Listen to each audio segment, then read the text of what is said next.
श्री त्रिलोक चंद छाबड़ा। यह मेरे भारत की छोटी सी एक झांकी है। अभी तो जमीन में नींव भरी है, शीश महल तो बाकी है। मिशन आर्थिक आजादी के जनक श्री त्रिलोक चंद छाबड़ा जी का जन्म सन 1957 में राजस्थान के अजमेर जिले के एक छोटे से गांव नानसी में हुआ। पिता मोहनलाल जी गांव में एक छोटा सा जनरल स्टोर चलाते थे। माता धापू देवी गृहिणी थी। 6 भाई बहनों में से श्री टी.सी. छाबड़ा जी तीसरे नंबर के पुत्र हैं। अपनी प्रारंभिक शिक्षा इन्होंने अपने गांव में और उच्च शिक्षा जयपुर में पूरी की। विलक्षण प्रतिभा के धनी श्री त्रिलोक चंद छाबड़ा जी सफल व्यवसायी के साथ साथ एक संगीतकार, गीतकार, लेखक और एक अच्छे वक्ता भी हैं। मेरी शादी बचपन में जल्दी हो गई थी और 77 में हुई और बहुत ही सरल और स्वभाव के और अच्छे स्वभाव के मुझे मेरे हस्बैंड मिले। हम एक भिलवाड़ा आए और फिर 2000 में ये जो सिस्टम है आरसीएम चालू किया। आई वॉज 18 ईयर्स जब आरसीएम की शुरुआत हुई और हमारे सामने ये सब चीज़ें हो रही थी जब हम एजुकेशन में थे और हमारे पापा ने बिज़नेस स्टार्ट किया था और वो शुरू से बहुत ही सिंपल पर्सन रहे, तो उनका जो स्टाइल ऑफ बिज़नेस था वो भी बहुत सिंपल था। But at the same time वो ये जो उनका एक प्रिंसिपल है कि things should be in a very organised manner. Trilok Chand Chhabra ji को मैं लगभग पिछले 27 सालों से जानता हूँ और उनके सानिध्य में मैंने काम भी किया है। छाबड़ा जी की जो सबसे पहली क्वालिटी है कि या तो लोगों पे जिन लोगों पे भी जो विश्वास करते हैं उन लोगों पर पूरा बिलीव करते हैं, और दूसरे उनकी जो क्वालिटी है कि वो किसी काम को करने की जब ठान लेते हैं तो उस काम को किसी भी हालात में उसको पूरा करते हैं। जब ये चालू किया था आरसीएम, उससे कुछ समय पहले कुछ सिस्टम यहाँ हिंदुस्तान में चलते थे जो जानकारी में आए, तो एक दिमाग में पता नहीं एकदम विचार से आया कि ये तो बड़ा सुंदर सिस्टम है। अगर हम इसमें नॉर्मल प्रोडक्ट जो हमारे रोज़ उपयोग होते हैं वैसे प्रोडक्ट लाकर अगर करें तो ये तो देश के लिए बहुत अच्छा सिस्टम है, बहुत सारे लोगों को इसका लाभ मिल सकता है।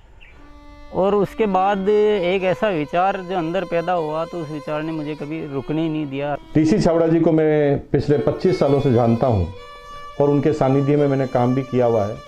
टी.सी. छाबड़ा जी की सबसे बड़ी क्वालिटी है उनके लिए काम होता है। काम छोटा और बड़ा नहीं होता, वो हर काम को उतनी ही सीरियसनेस से करते हैं, चाहे वो काम छोटा हो चाहे बड़ा हो। मुझे याद है जब आरसीएम की सबसे पहली मीटिंग हुई थी, एकदम फर्स्ट मीटिंग, मैं उस मीटिंग में प्रेजेंट थी और वो एक पेड़ के नीचे बाहर मीटिंग हुई थी जहाँ पे मुश्किल से शायद 20 लोग बैठे होंगे। क्या मालूम, इनसे पहली बार मिलते ही मुझे लगा कि कुछ विशेष व्यक्ति है जो बोल दिया एक बार फिर वो याद है, वो एक कंप्यूटराइज काम हो गया। मेरी एक नेचर है कि मुझे अगर कोई चीज़ अच्छे से समझ में आ गई, मैं कन्विंस हूँ कि हाँ ये ज़िंदगी में सही है या ये काम सही है, तो मैं फिर किसी के रोके रुकता नहीं हूँ। तो आरसीएम की भी यही कहानी है। शुरू में सबने मना किया, परिवार वालों ने भी मना किया, दोस्तों ने भी मना किया, बहुत सारी चीज़ें भी हुई, लेकिन मैं कन्विंस था, मुझे समझ में आ गया था कि ये सिस्टम है, इसको देश को इसकी ज़रूरत है, आम आदमी की ज़रूरत है। वो हमेशा एक ही चीज़ बोलते हैं लाइफ में कि चाहे दुनिया कहीं पे भी कुछ भी कर रही हो, चाहे पूरी दुनिया भी अगर वो चीज़ कर रही है और अगर वो गलत है तो हमको उसका साथ नहीं देना चाहिए, हमको हमेशा सही चीज़ ही करनी चाहिए। जो उन्होंने अपने जबान से कहा उसको उन्होंने पूरा किया। जबान के सच्चे ये उनमें मानता है। एमएलएम के नाम पर ज़्यादातर कंपनियां कुछ महंगे प्रोडक्ट लाती है उसमें और ज़्यादा कुछ उसमें से बांटने की कोशिश करती है, और हम आरसीएम में ऐसे क्यों प्रोडक्ट लाते हैं जो बहुत कम रेट में होते हैं। बहुत ज़्यादा इधर कुछ चीज़ों को हाई फाई करना या कुछ बहुत ज़्यादा हर कहीं खर्च कर देना, तो मेरे को कुछ महंगी चीज़ खरीदना पसंद नहीं है लाइफ में। तो मेरे को जो पसंद नहीं है मैं बेच कैसे सकता हूँ। हमारे हिंदुस्तान का मिशन मंगल इसका एक बहुत बढ़िया उदाहरण है कि उन्होंने उस पर्टिकुलर बजट में उनको बनाने की सोचा तो उन्होंने वो चीज़ बना कर दी। ये कोई भी वादा करते हैं वो पूरा करते हैं और इन्होंने जो सोच लिया कि मुझे ये काम करना है वो करके रहते हैं, और इन्होंने जो भी सोचा ईमानदारी से कर रहे हैं पूरा। बहुत सारी चुनौतियाँ आई इस काम को करते हुए। बहुत सारे लोगों ने साथ निभाने का वादा किया, साथ चले, काम को आगे बढ़ाया, फिर उनके मन में पता नहीं क्या लालच आया तो उन्होंने पूरा बाहर जाकर एक नई कंपनी शुरुआत की और पूरा आरसीएम पर अटैक करना चाहिए और आरसीएम के सारे लोगों को, सारे सिस्टम को तोड़ने की एक बार नहीं कई बार बार ऐसे प्रयास हुए कि जब ऐसी घटना हुई है तब आरसीएम में बड़े निर्णय हुए हैं। जो सामान्य गति से चल रहा था उसमें एक मजबूती आई, एक बड़े निर्णय लेने की ताकत आई कि अब तो इसको करके ही रहना है। वो बहुत कम बोलते हैं और बोलते हैं वो एकदम सत्य और सीमित मात्रा में। डायरेक्ट सेलिंग सिस्टम में एक बहुत बड़ी बात सीखने को मिली कि लोगों को कभी भी आप ओवर कमिटमेंट मत करो। 2011 में जो हमारे साथ में ये गवर्नमेंट का हुआ उसमें बहुत अलग हमारे पर इफ़ेक्ट हुआ उस चीज़ का कि ये भी होता है क्या लाइफ में ऐसा। और वो ये जो एक फेज़ था वो बिल्कुल बहुत कठिनाई का दौर था, बहुत ख़राब स्थिति से हमें गुजरना पड़ा। मेरे परिवार पर संकट आए और परिवार से ज़्यादा जो हमारे जो टीम है, हमारे जो इतना बड़ा हिंदुस्तान में परिवार बन चुका था, उसको सबको दिक्कतें आई।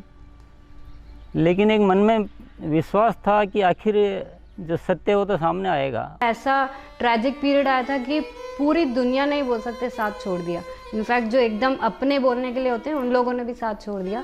लेकिन पापा की वो जो हिम्मत थी और जब भी हमने उसके बाद या उस दौरान जब भी हमको मौका मिला उनसे बात करने का, उन्होंने एक ही चीज़ बस हमको बोली थी कि सब कुछ ठीक होगा क्योंकि हमने कुछ गलत नहीं किया किसी के साथ। हमारे जो आरसीएम परिवार है उनका इतना विश्वास था कि उन्होंने 1 साल इंतज़ार किया और पूरा डटे रहे। और जब उनका इतना विश्वास था तो उस विश्वास में इतनी ताकत आ गई और ये सब चीज़ें, जो भी संकट का समय था वो निकला और अब सब चीज़ें धीरे धीरे अच्छी हो रही है। ऐसे साथी मुझे इस सिस्टम की वजह से मिले। आज इतनी बड़ी सेना कह सकते हैं, इतना बड़ा परिवार कह सकते हैं देश के कोने कोने में, और उसमें इतने जो संस्कार बने हैं, ये हमारे लिए एक बहुत खुशी की बात है। इतना बड़ा व्यापार उद्योग धंधा होने के बावजूद, इतनी बड़ा साम्राज्य होने के बाद भी उनमें तनिक भर भी अहंकार या पैसा होने का घमंड दिखलाई नहीं देता है। ये उनकी सादगी और उनकी महानता को दर्शाता है।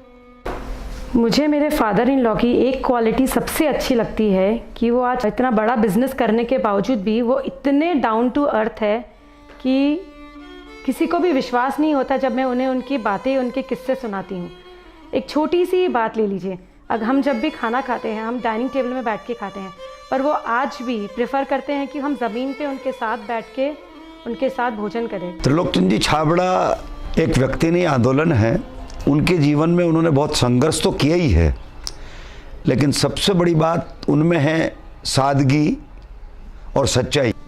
आरसीएम की शुरुआत से ही मैं काम कर रहा हूं और जब आरसीएम बिजनेस की शुरुआत हुई थी तो टीसी छाबड़ा जी की एक सोच थी कि दुनिया में जो कंपनियां आती है मल्टी लेवल मार्केटिंग में, वो बड़ी बड़ी और महंगे महंगे प्रोडक्ट लेकर आती है। और टीसी छाबड़ा जी की सोच थी कि मैं एक ऐसी कंपनी की स्थापना करूं जो इस तरह के प्रोडक्ट बनाए जो इंडियन रेट में हो, इंडियन कल्चर में हो, इंडियन मेंटालिटी को सूट करते हो और आम आदमी उस बिजनेस को कर सके, आम आदमी अपने जीवन को बदल सके। 2016 में इसकी गाइडलाइन जारी की गई भारत सरकार द्वारा। उसके बाद से इसमें काफ़ी स्पष्टता आ चुकी है। उसके बाद हमने पूरे सिस्टम सेट किए, हमने पूरे टेक्नीशियंस सेट किए, हमने लेबोरेटरी सेट की और इतना बड़ा सेटअप हो चुका है कि आज हमारे आरसीएम की प्रोडक्ट रेंज में करीब 400 प्रोडक्ट शामिल हो चुके हैं और आगे ये श्रृंखला चालू है। आरसीएम क्यों अपनी ओन मैन्युफैक्चरिंग इकाइयाँ स्थापित करता है या अपना सेटअप क्यों लगाता है, इसके पीछे जो मुख्य कारण है कि आरसीएम ने अपने प्रोडक्ट डेवलपमेंट में 4 कमिटमेंट कर रखे हैं कि ये चारों चीज़ें हमेशा रहेगी। पहली चीज़ है प्रोडक्ट उपयोगी होंगे, दूसरा स्वास्थ्य के लिए अच्छे होंगे, क्वालिटी नंबर 1 होगी और रेट बहुत रीजनेबल होगी। आरसीएम हमेशा उसके लिए कमिटेड है और इसीलिए इतनी सारी इकाइयाँ स्थापित की गई है और नए प्रोजेक्ट प्लानिंग में है। फर्स्ट ईयर था उस समय 21 करोड़ का टोटल टर्नओवर हुआ था और हाईएस्ट टर्नओवर जो है आरसीएम का वो 1750 करोड़ तक एक साल का हो चुका है। अच्छी बात ये कि हर साल 30% ग्रोथ हो रही है, पिछले 5-6 सालों से मेंटेन ग्रोथ है। अपनी तरफ से पूरी कोशिश ये रहेगी कि कोई भी कमी किसी भी तरह की हमारी तरफ से नहीं रहेगी कि इस काम को एक बहुत ऊंचे मुकाम पर पहुंचाना है। और जब लाखों लोगों के जीवन में अगर हमारे इस छोटे से प्रयास की वजह से अगर थोड़ा भी हम कुछ योगदान कर सकते हैं, ये हमारे लिए बहुत गर्व की बात है। मेरा गोल जो है वो ये है कि आज अपन इस RCM को हिंदुस्तान में नहीं बल्कि कुछ ऐसा करेंगे कि पूरे विश्व में इसका बहुत बड़ा नाम हो। तो आइए सदी के इस महापुरुष, आर्थिक आजादी के जनक, लाखों लोगों के प्रेरणा स्रोत श्री त्रिलोक चंद जी छाबड़ा को हम सब खड़े होकर जोरदार तालियों की गड़गड़ाहट के साथ ओजस्वी उद्बोधन के लिए आमंत्रित करते हैं।